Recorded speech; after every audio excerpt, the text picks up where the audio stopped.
the technology likely to have the greatest impact on the next few decades has arrived. And it's not social media, it's not big data, it's not robotics, it's not even AI. And you'll be surprised to learn that it's the underlying technology of digital currencies like Bitcoin. It's called the blockchain. Blockchain. Now, it's not the most sonorous word in the world, but I believe that this is now the next generation of the internet, and that it holds vast promise for every business, every society, and for all of you individually. You know, for the past few decades, we've had the Internet of Information. And when I send you an email or a PowerPoint file or something, I'm actually not sending you the original, I'm sending you a copy. And that's great. This is democratized information. But when it comes to assets, things like money, financial assets like stocks and bonds, loyalty points, intellectual property, music, art, a vote, carbon credit, and other assets, sending you a copy is a really bad idea. If I send you $100, it's really important that I don't still have money and that I can't send it to you. So this has been called the double spend problem by cryptographers for a long time. So today, we rely entirely on big intermediaries, middlemen like banks, government, big social media companies, credit card companies, and so on, to establish trust in our economy. And these intermediaries perform all the business and transaction logic of every kind of commerce, from authentication, identification of people, through to clearing, settling, and record keeping. And overall, they do a pretty good job, but there are growing problems. To begin, they're centralized. That means that they can be hacked, and increasingly are. And JP Morgan, the US federal government, LinkedIn, Home Depot, and others found that out the hard way. They exclude billions of people from the global economy. For example, people who don't have enough money to have a bank account. They slow things down. It can take a second for an email to go around the world, but it can take days or weeks for money to move through the banking system across the city. And they take a big piece of the action, 10 to 20%, just to send money to another country. They capture our data, and that means that we can't monetize it or use it to better manage our lives. And our privacy is being undermined. And the biggest problem is that overall, they've appropriated the largesse of the digital age asymmetrically. And we have wealth creation, but we have growing social inequality. So what if there were not only an internet of information, what if there were an internet of value? Some kind of vast, global, distributed ledger running on millions of computers and available to everybody, and where every kind of asset, from money to music, could be stored, moved, transacted, exchanged, and managed, all without powerful intermediaries. What if there were a native medium for value? Well, in 2008, the financial industry crashed, and perhaps propitiously, an unknown or anonymous person or persons named Satoshi Nakamoto created a paper where he developed a protocol for a digital cash that used an underlying cryptocurrency called Bitcoin. And this cryptocurrency enabled people to establish trust and do transactions without a third party. And the seemingly simple act set off a spark that's ignited the world, that has everyone excited or terrified or otherwise interested in many places. Now, don't be confused about Bitcoin, okay? Bitcoin is an asset. It goes up and down, and that should be of interest to you if you're a speculator. More broadly, it's a cryptocurrency. It's not a fiat currency controlled by a nation state, and that's of greater interest. But the real pony here is the underlying technology. It's called blockchain. So, for the first time now in human history, people everywhere can trust each other and transact peer-to-peer. And trust is established not by some big institution, but by collaboration, by cryptography, and by some clever code. And because trust is native to the technology, I call this the trust protocol. Now you're probably wondering, well, how does this thing work? Fair enough. Assets, digital assets like money to music and everything in between, are not stored in a central place, but they're distributed across a global ledger using the highest level of cryptography. And when a transaction is conducted, it's posted globally across millions and millions of computers. And out there around the world is a group of people called miners. These are not young people, they're Bitcoin miners.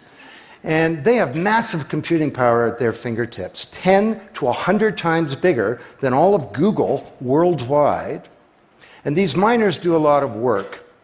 And every 10 minutes, kind of like the heartbeat of a network, a block gets created that has all the transactions from the previous 10 minutes.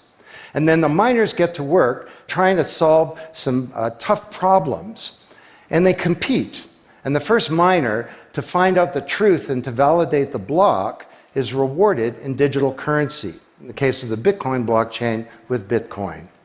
And then, this is the key part, that block is linked to the previous block and the previous block to create a chain of blocks, and everyone is time-stamped, kind of like with a digital wax seal.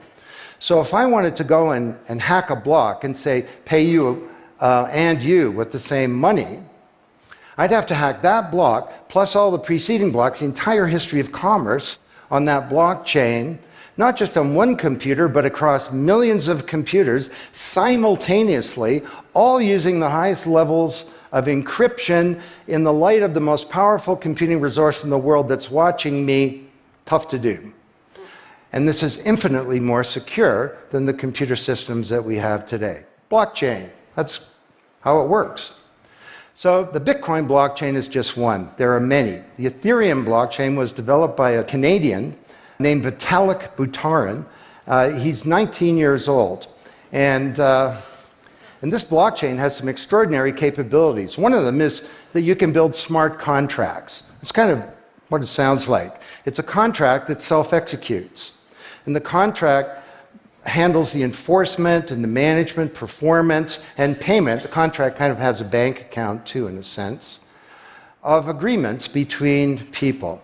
And today, on the Ethereum blockchain, there are projects underway to do everything from create a new replacement for the stock market to create a new model of democracy where politicians are accountable to citizens. So, to understand what a radical change this is going to bring, let's look at one industry, financial services. You recognize this? Rube Goldberg machine. It's a ridiculously complicated machine that does something really simple, like crack an egg or shut a door. Well, kind of reminds me of the financial services industry, honestly. I mean, you tap your card in the corner store and a bit stream goes through a dozen companies, and each with their own computer systems, some of them being 1970s mainframes, older than many of the people in this room. And 3 days later, a settlement occurs. Well, with a blockchain financial industry, there would be no settlement because the payment and the settlement is the same activity. It's just a change in the ledger. So Wall Street and all around the world, the financial industry is in a big upheaval about this, wondering, can we be replaced, or how do we embrace this technology for success? Now, why should you care? Well, let me describe some applications. Prosperity. The first era of the Internet of information, brought us wealth, but not shared prosperity, because social inequality is growing. And this is at the heart of all of the anger and extremism and protectionism and xenophobia and worse that we're seeing growing in the world today. Brexit being the most recent case. So, could we develop some new approaches to this problem of inequality? Because the only approach today is to redistribute wealth, tax people and spread it around more. Could we pre-distribute wealth? Could we change the way that wealth gets created in the first place by democratizing wealth creation, engaging more people in the economy, and in ensuring that they got fair compensation. Let me describe 5 ways that this can be done. Number 1, did you know that 70% of the people in the world who have land have a tenuous title to it?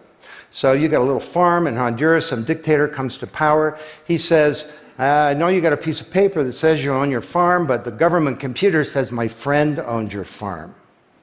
This happened on a mass scale in Honduras, and this problem exists everywhere. Hernando de Soto, the great Latin American economist, says this is the number 1 issue in the world in terms of economic mobility, more important than having a bank account. Because if you don't have a valid title to your land, you can't borrow against it, and you can't plan for the future. So today, companies are working with governments to put land titles on a blockchain. And once it's there, this is immutable. You can't hack it. This creates the conditions for prosperity for potentially billions of people. Secondly, a lot of writers talk about Uber and Airbnb and TaskRabbit and Lyft and so on as part of the sharing economy. This is a very powerful idea that peers can come together and create and share wealth. My view is that these companies are not really sharing. In fact, they're successful precisely because they don't share. They aggregate services together and they sell them. What if rather than Airbnb being a $25 billion corporation, there was a distributed application on a blockchain, we'll call it B Airbnb, and it was essentially owned by all of the people who have a room to rent. And when someone wants to rent a room, they go onto the blockchain database and all the criteria sift through, help them find the right room, and then the blockchain helps with the contracting, it identifies the party, it handles the payments, just through digital payments are built into the system, and it even handles reputation, because if she rates a room as a 5-star room, that room is there, and it's rated, and it's immutable. So the big sharing economy disruptors in Silicon Valley could be disrupted, and this would be good for prosperity. Number 3, the biggest flow of funds from the developed world to the developing world is not corporate investment, and it's not even foreign aid. It's remittances. This is the global diaspora, people who've left their ancestral lands, and they're sending money back to their families at home. This is $600 billion a year, and it's growing, and these people are getting ripped off. Annalie Domingo is a housekeeper, and she lives in Toronto, and every month she goes to the Western Union office with some cash to send her remittances to her mom in Manila. It costs her around 10%. The money takes 4 to 7 days to get there. Her mom never knows when it's going to arrive. It takes 5 hours out of her week to do this. 6 months ago, Annalie Domingo used a blockchain application called Abra. And from her mobile device, she said $300 went directly to her mom's mobile device without going through an intermediary. And then her mom looked at her mobile device, it's kind of like an Uber interface, there's Abra tellers moving around. She clicks on a teller that's a 5-star teller, he's 7 minutes away. The guy shows up at the door, gives her Filipino pesos, she puts them in her wallet. The whole thing took minutes, and it cost her 2%. This is a big opportunity for prosperity. Number 4, the most powerful asset of the digital age is data. And data is really a new asset class, maybe bigger than previous asset classes like land under the agrarian economy or an industrial plant, or even money. And all of you, we create this data, we create this asset. And we leave this trail of digital crumbs behind us as we go throughout life. And these crumbs are collected into a mirror image of you, the virtual you. And the virtual you may know more about you than you do, because you can't remember what you bought a year ago or said a year ago or your exact location a year ago. And the virtual you is not owned by you. That's the big problem. So today there are companies working to create an identity in a black box. The virtual you owned by you. And this black box moves around with you as you travel throughout the world, and it's very, very stingy. It only gives away the shred of information that's required to do something. A lot of transactions, the seller doesn't even need to know who you are. They just need to know that they got paid. And then this avatar is sweeping up all this data and enabling you to monetize it.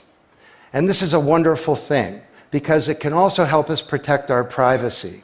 And privacy is the foundation of a free society. Let's get this asset that we create back under our control, where we can own our own identity and manage it responsibly. Finally,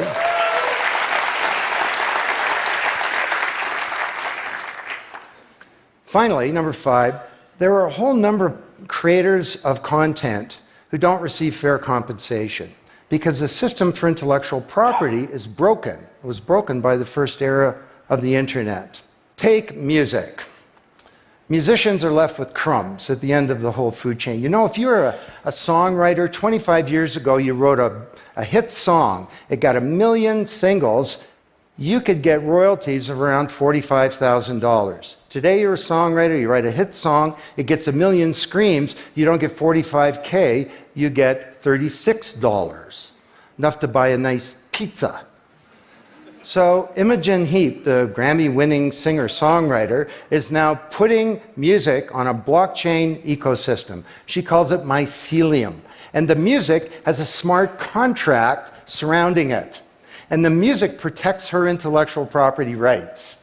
You want to listen to the song, it's free, or maybe it's a few microcents flow into a digital account. You want to put the song in your movie, that's different, and the IP rights are all specified.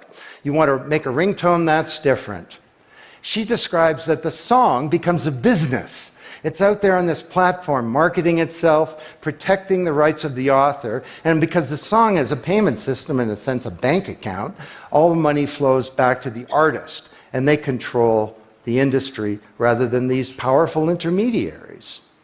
Now this is